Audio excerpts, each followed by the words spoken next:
Hi అండి, అందరూ బాగున్నారా? ఇవాళ రాయలసీమ స్పెషల్ సంగటి చేస్తున్నాను. కుక్కర్ తీసుకొని ఒక గ్లాసు బియ్యం పోయాలండి. రేషన్ బియ్యం తీసుకున్నాను నేను. ఈ గ్లాస్ తోటి ఒక గ్లాసు బియ్యం తీసుకొని శుభ్రంగా కడుక్కొని 4 గ్లాస్ వాటర్ తీసుకుంటున్నానండి. మంచి వాటర్ తీసుకుంటున్నాను. తర్వాత ఒక హాఫ్ స్పూన్ సాల్ట్ వేసేసుకొని కుక్కర్ మూత పెట్టేసుకొని స్టవ్ మీద పెట్టేసుకొని 3 విజిల్స్ రావాలండి. 3 విజిల్స్ తర్వాత ఆవిరి పోయిన తర్వాత కుక్కర్ మూత తీసేసుకొని ఇదిగోండి ఇలా ఉంటుంది. ఇది స్పూన్ తీసుకొని మంచిగా కలుపుకోవాలి. ఇదిగోండి ఇట్లా మెత్తగా రావాలి.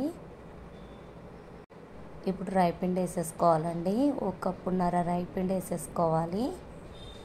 ఇదిగోండి నేను ఈ కప్పుతోటి రైపిండి వేస్తున్నాను. ఈ కప్పుతోటి కప్పున్నర రైపిండి వేసేసుకున్నాను. వేసేసుకొని గరిటె తీసేసుకొని మంచిగా కలుపుకోవాలి. ఉండలు లేకోకుండా కలుపుకోవాలి. ఇదిగోండి చూపించే విధంగా కలుపుకోండి. తర్వాత ఇలా కలుపుకున్న తర్వాత స్టవ్ స్లిమ్లో పెట్టేసుకొని ఒక 5 నిమిషాలు స్టవ్ మీద పెట్టుకోవాలండి. మూత పెట్టుకొని స్టవ్ మీద పెట్టేసుకోవాలి. కొద్దిగా ఆవిరితోటి ఉడకాలన్నమాట. ఇదిగోండి ఇలా అవుతుంది. ఉడికిన తర్వాత ఇలా రౌండ్గా ముద్ద చేసేసుకోవాలి ప్లేట్లోకి. హెల్త్కి చాలా మంచిది. Like, share, subscribe.